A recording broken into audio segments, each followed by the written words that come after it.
No one is coming to save you. Hello everyone, I'm Bobtheorc, and today we are going to talk about America's economic collapse. But first, I want to introduce you to my dad. My dad is a PhD economist, and he predicted a lot of the problems back in the 70s and 80s. He wrote a book called How to Beat Inflation, among other books, and I'm giving it out for free on my website because we're going to have a lot of problems coming up, and it's got a lot of useful information. And so go to bobtheorc.com. I'll put a link in the description below, and you can go download a free copy. So let's talk today about what's happening here in America. We're going to talk kind of big picture. I'm not going to get too detailed into the politics or the economics, but I want to sort of prepare everybody for what's coming and how we can deal with it. And I'm not happy about this topic. It's something I've been putting a lot of thought into how to present it.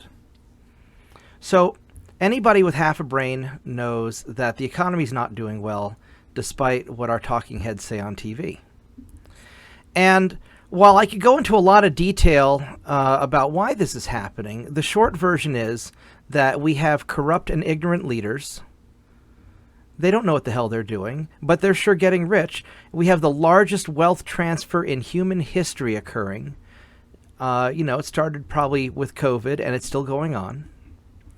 Our ruling elite and their buddies are getting wealthy, and the rest of us are getting screwed.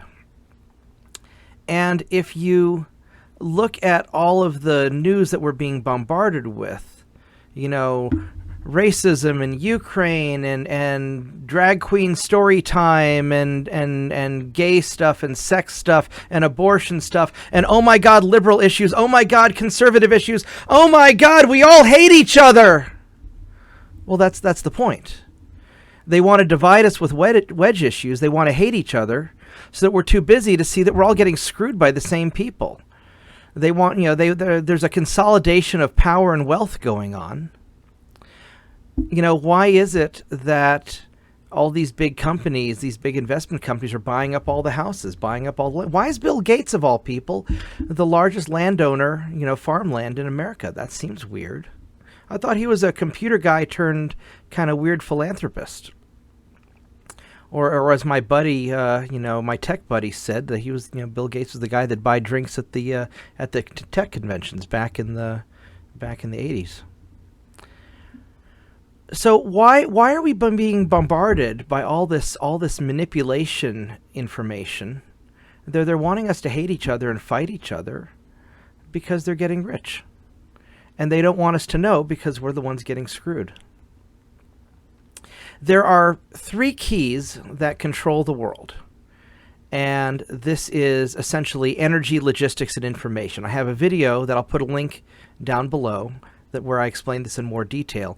And the reason these 3 keys are so important is these are big fundamental industries that are too big and too important for any one person to make. I can go and grow my own food in my backyard. I can't grow a lot of it, but I can do it.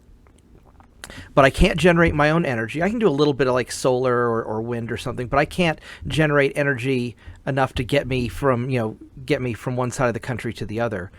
I can't coordinate my own logistics to send packages and buy goods and whatnot. You need big industries and big logistics infrastructure to do this. And I don't own my own telecom company. And if you look at it, the ruling elites, the billionaire oligarch types, all the globalist guys, the Davos crowd, all these people, they're trying to control these 3 industries. And why is it? Well, because they know it's important. If you control information, you can control what people think. I know a lot of really smart people who make a lot of really dumb decisions because they have bad information. They don't know any better. If you control energy, you can control how well people can get around. You can control, what people are able to produce. If you control logistics, you control who gets stuff where. If a bunch of pissed off people wanted to voice their grievances to their government, but they didn't have the gas to drive to DC and be like, I don't like this thing you did, well, then they're not going to do it. And they're certainly not going to be able to afford to fly in their private jet to Davos to go and bitch about whatever they're talking about there. And so there's a lot of problems coming, and it's not going to be a left versus right. I mean, everybody's talking, oh my God, civil war. Well, maybe. But if there is a civil war, it's not going to be the left versus the right. No, that's what they want you to think. But no, that's not what's going to happen. It's going to be the elites plus the ignorant masses who they control through the manipulation of information versus, everybody else, versus we the people. That's why they're trying to disarm everybody so badly. Has nothing to do with school shootings.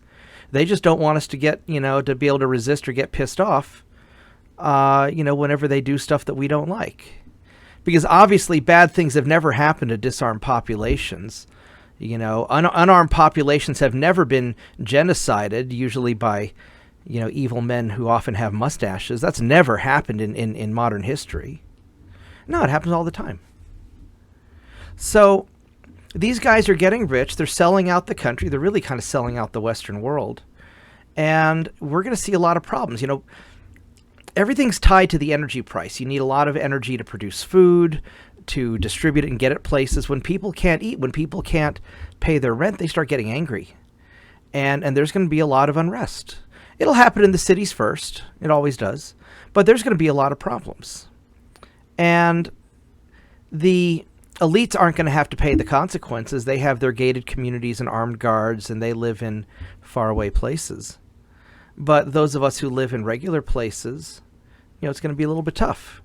And what happens if there's a riot because food's too expensive, or because somebody gets shot and they manipulate information, or these people are bad, those people are bad?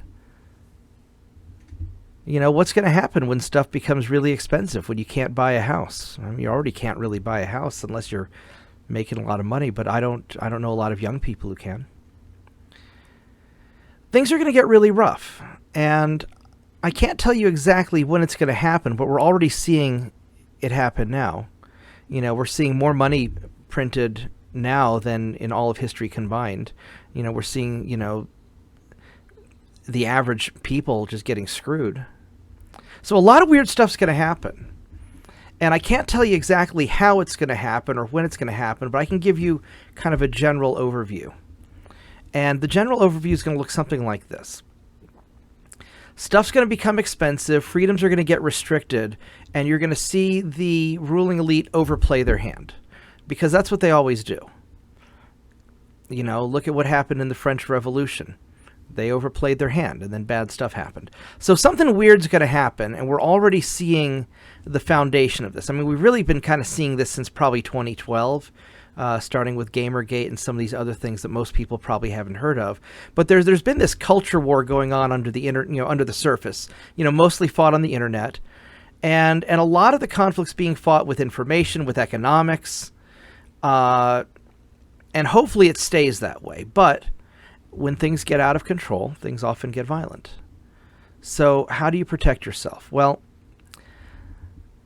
I'm not going to tell you to go out and buy a lot of guns, because obviously guns are bad, and I don't want YouTube to ban me. Mostly because I don't want YouTube to ban me. And armed people have never done, have never been able to protect themselves from the government. Just look at the American Revolution, how the armed people were never able to kick out the. Oh wait, they did kick out the British, didn't they? No, I mean the reality is this: if things get sufficiently bad, you could see riots similar to what we saw in South Africa. When people had to protect their neighborhoods. You could see riots that are often commonly happening in in Europe, especially in Eastern Europe. You get some weird stuff happening. You'll see, as people lose faith in the institutions, we have these institutions that all lie to us. All the politicians lie to us or mislead us. All the media, academia isn't really trusted. A lot of people don't trust the medical professions. I mean, they certainly don't trust Hollywood or the music industry. So all these places all seem to be corrupt, except for obviously the election, which is the most, perfect and free and fair election in history. Just ask the people, in 2016 and 2020. Except the election can't be audited. So other than the one thing that we can't audit and confirm, You know, all these people that we're supposed to rely on for guidance, they're all corrupt. You know, do you think they're going to be able to hold things together when things start getting really tight? No, that stuff's going to get out of hand. It's going to get a little crazy.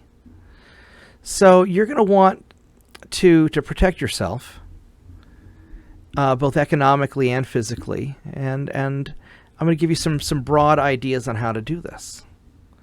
So the first thing is to live far below your means. And I'll tell you why. So I used to make a lot of money. And then COVID happened, and then I didn't make so much money anymore. You know, I haven't had a consulting gig in New York in a while. And I'm probably earning, you know, a quarter of what I used to make.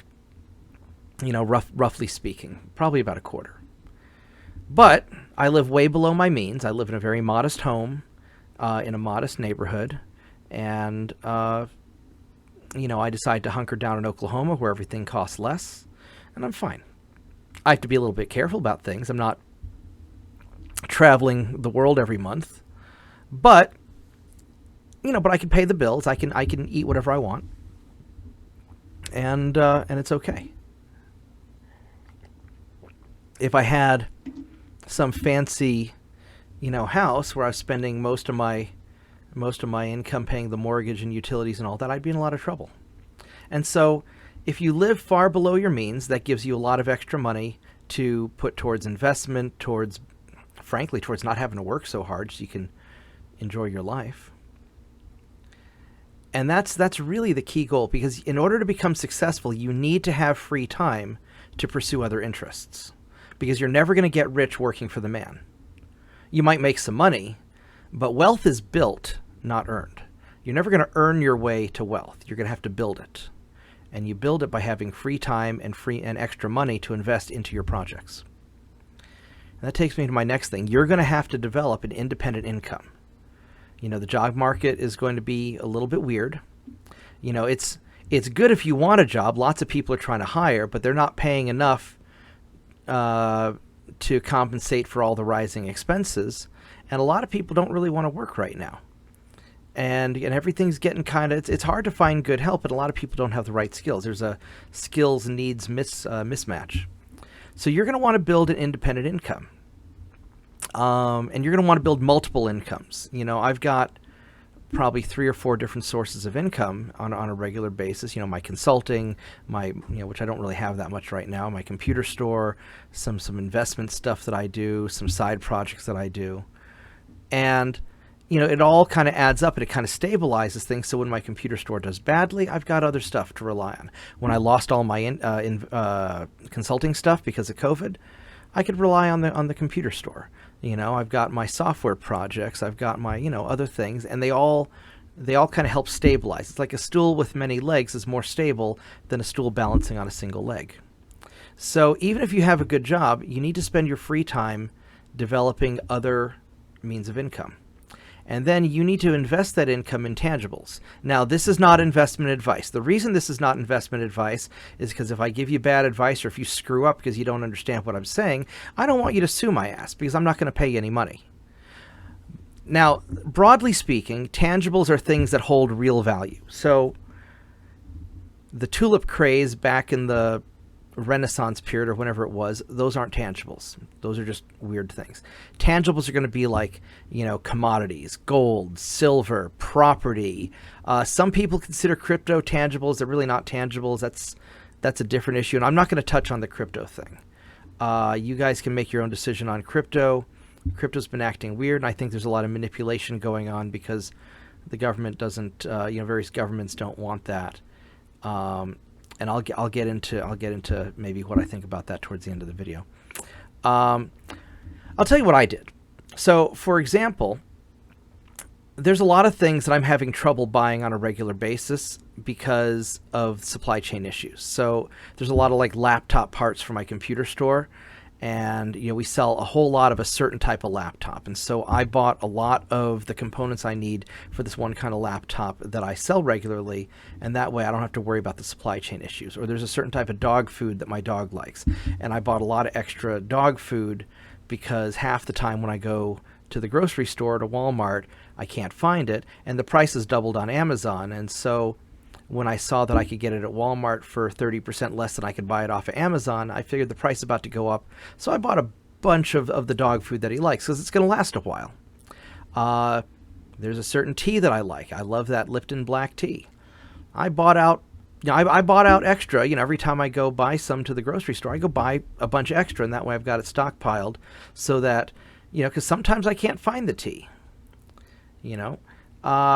So you're going to want to have extra things, and when it comes to, and there's some advice in my dad's book, or not advice because it's not financial advice, but there's some stuff you can read that gives you an idea on the general principles. But you want stuff that's going to hold value, and you want to get quality stuff. Like, this my Armani jacket. I bought it a long time ago. I paid a lot of money for it, and whenever I need to look nice, I've got a kick-ass jacket, and it's comfortable, and it's going to last me probably 30 years. So, get quality stuff because it's going to last, and get the stuff you need, and get the stuff that's going to hold value. Because as things start getting weird, you want stuff that you can rely on. You want something you can hold your wealth in, whatever wealth you have. And it's good to come up with a financial plan. I don't want to give you too much advice, or I don't want to, not financial advice, but I don't want to tell you too much on it because I'm trying to keep this video sort of kind of broad scope. But invest in the stuff that you're going to need in the future that's going to be more expensive to get in the future. That's a general principle, right? I think that the financial market's going to get really unstable. I have no idea what the stock market's going to do. I have no idea what the crypto market's going to do. Anything you buy, you should be prepared to hold on to for a long period of time. Obviously, I don't have any guns and I don't have any crypto. I lost it all in a tragic boating accident. It was terrible. But, for those of you who, buy, whenever you go to the store and buy something, buy a little bit extra. Use whatever spare money you have now to buy things that are going to hold their value, because the dollar is going to drop. It's already dropping. It's losing a lot of value. My house this month, I got my tax assessment. My house is assessed for about 30% more than it was last year. Well, holy shit, that's a big increase. Oh my God, my house is worth so much more. No, it's not worth more. It's just the money's worth less. It's a tighter housing market. And you can see the inflation right there. My steak cost, if I buy a steak, it costs me twice as much. Hamburger costs twice as much. Milk costs more. Gas is going through the roof. Excuse me. So you need to think about, for the future, think long term. And, if I buy a bunch of extra tea that I know that I'm going to drink, because I drink an awful lot of tea. If nothing bad happens, I'm going to have a bunch of tea that I can drink later on. So, live well below your means. Develop independent sources of income, especially multiple sources of income if you can. It's always good to have a side gig. Spend your free time wisely, and invest in tangibles that'll hold value for the future. That's step one. Step two. Good people build communities. You need to surround yourself with good people. I like having my friends hang at my house with me. I've got a buddy who lives in Tulsa, and he comes by. He spends probably half his time here. We barbecue and hang out. I've got another buddy who stays with me in my guest room. I have my friends, and I make friends with your neighbors, and you want to surround yourself with good people, because if something bad happens, you're going to want people that you can rely on. And bad stuff's going to happen. It always happens. We don't know exactly what's going to happen, but we know it's going to happen. It's just a matter of time. So surround yourself with good people, and that way, if there is a shortage, if there is a riot, if you do need to band together, you've already got your group of people to help you out with stuff. Make good friends. And the bad people in your life, you need to get rid of them, because they're just going to drag you down. That's just the sad truth. This is true even when we're not facing an economic collapse. You want to surround yourself with good people and get rid of the bad. The other thing is focus on local stuff. You can't control what's going on in Washington, D.C. You can't control what's going on at the World Economic Forum or at the UN or any of these lunatics. You can't control them. And you don't really have any influence over that. What you can control is your local community politics, your county politics, community organizations, people where it's a small enough group that you can be important in that group, where you can have your voice heard. Your local school boards, your various local volunteer organizations, your Boy Scouts, your church group, anything where you can have a voice in what's going on, where you can build up a good reputation with other people. They can learn to trust you. You can learn to trust them. And the reason this is important is the country's leadership is corrupt from the top down. It's a mess, and it's not going to get better. The only way to fix it, nobody's going to come to save you. Doesn't matter if Trump gets elected or if Biden gets elected or any of these guys, they're not going to save you. Even if they want to, they don't have the means because the problem is too big. And so the only way to fix such a big problem is you got to fix your local community and make sure your local community is solid. Start with your neighborhood, your town. If you live in a big city, I'm sorry, you're screwed. But, focus local, because that's where you can have a voice and that's where you can have influence. And when you fix when you fix your community and the people in the next community over fix theirs and so on, America's going to get fixed from the ground up. It's pretty much what always happens. The problems are often top down, big government, big business, big brother. But the solutions are going to be bottom up. And so you've got to focus on what you control. And not just from a political sense, but also in your life. There's a lot of stuff that's not in your control right now. But you can focus on your health. Eat healthy, lose weight, exercise, get in good shape. There's a lot of good reasons to be healthy. First off, if life sucks, a healthy person's going to better be able to deal with it, right? Focus on your family. Focus on your friends. Focus on your dog. Focus on your house. Focus on the things that you have control over. Like 90% of life, you can't control. And so don't even worry about it. Just accept that weird stuff's going to happen that's outside your control and focus on what you can control. And this is the same advice I give when I do business consulting.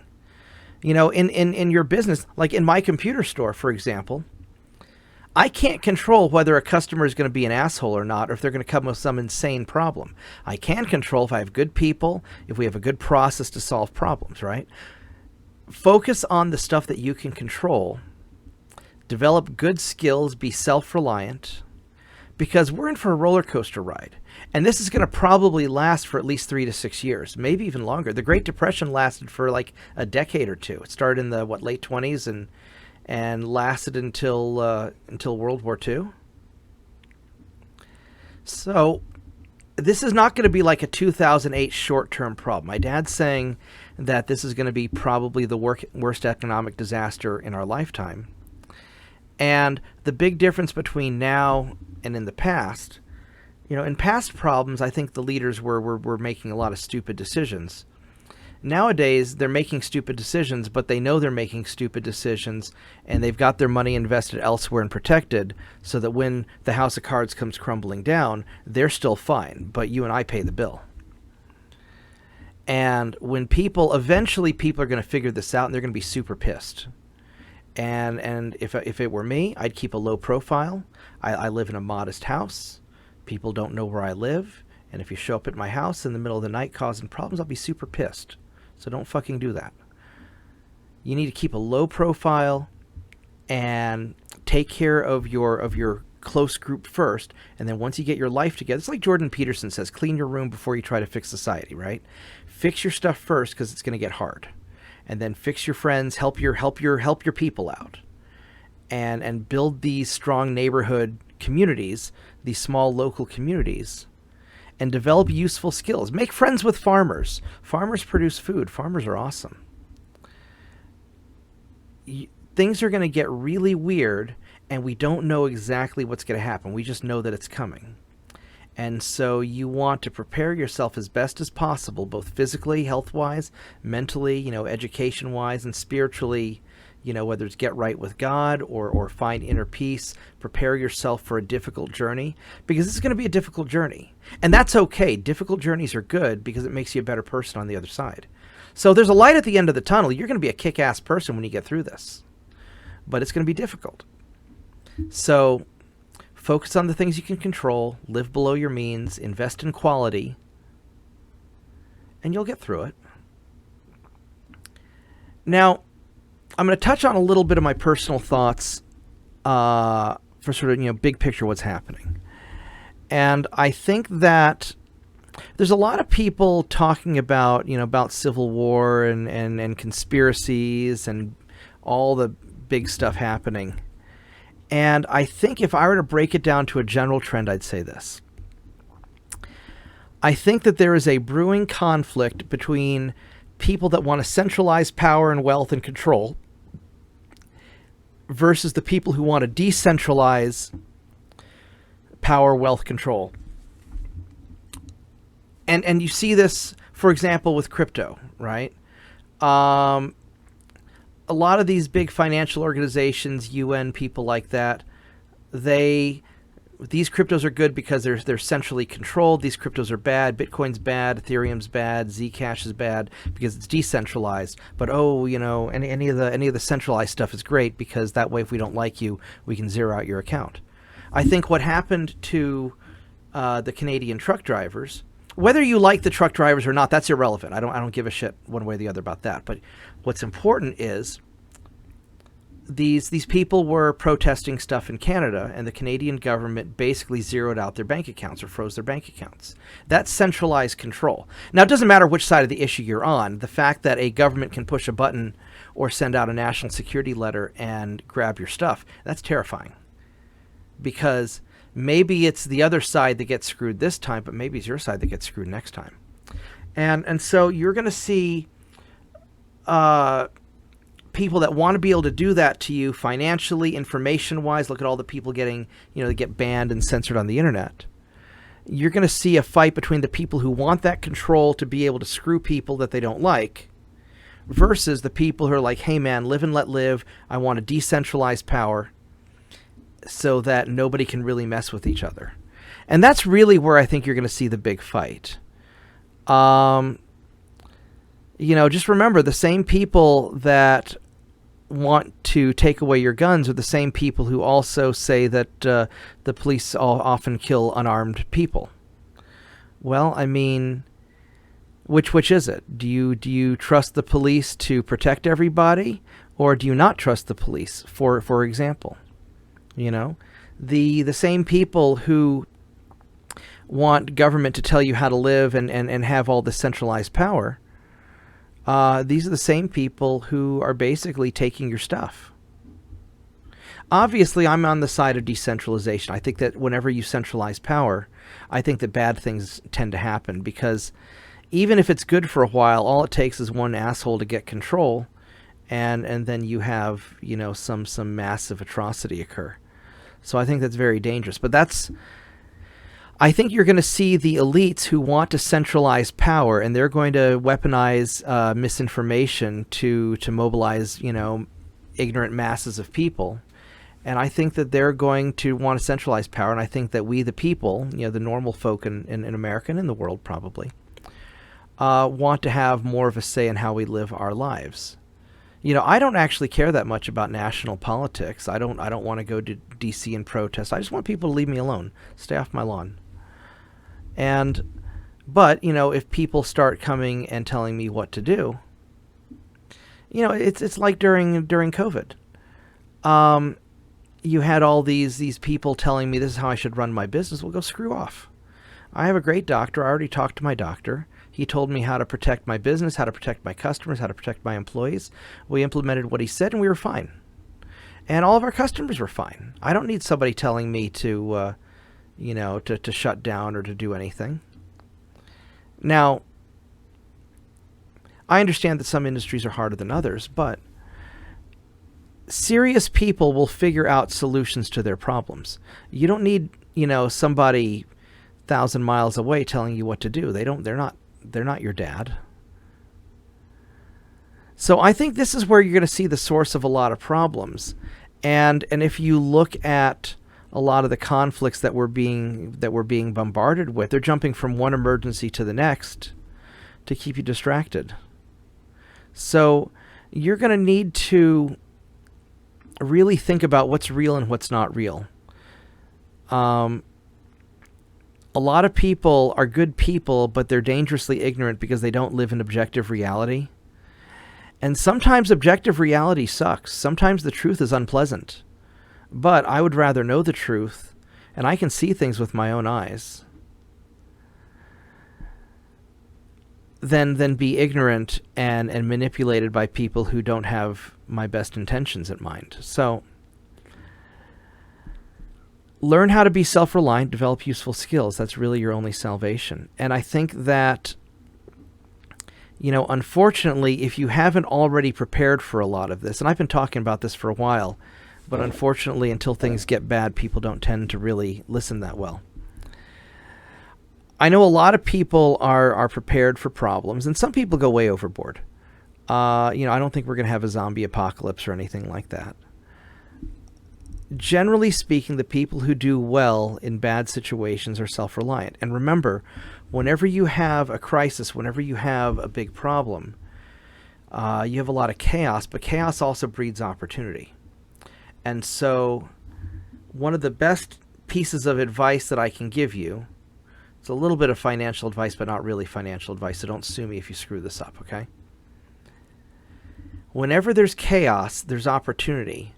And the people who have spare cash sitting aside will often be able to buy things on the discount. A lot of people made a lot of money.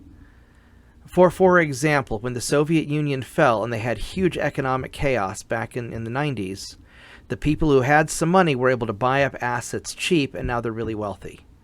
During the Great Depression in America, when the economy fell apart, the people who had some assets, who had some cash, my grandfather, for example, he and a bunch of other local farmers, they were able to borrow money to buy out the smallest of the banks in Sabetha, Kansas. And, they bought it on the cheap, and he did pretty well for himself. And they were able to get it through the Depression. So look for these opportunities. You're going to have some resources to do this. So be ready. You've got a little bit of time. The economy's not going to fall apart quite yet, but it's probably getting close. So live well below your means now. Cut everything you can now. Save up whatever money you can now, and look for those opportunities, because they're going to be there. And you're going to kick yourself when they come and you don't have the money to go and buy. So things will be all right. It's going to be rough for a while, but you'll make it through. If you have any questions, mention them below. I'll try and respond. And check me out, Bobtheorc.com. I hope everybody has a good week. And I hope you find this information useful. And don't lose hope. It'll be all right. It'll just be rough. Thank you, everyone, and have a good day. Goodbye.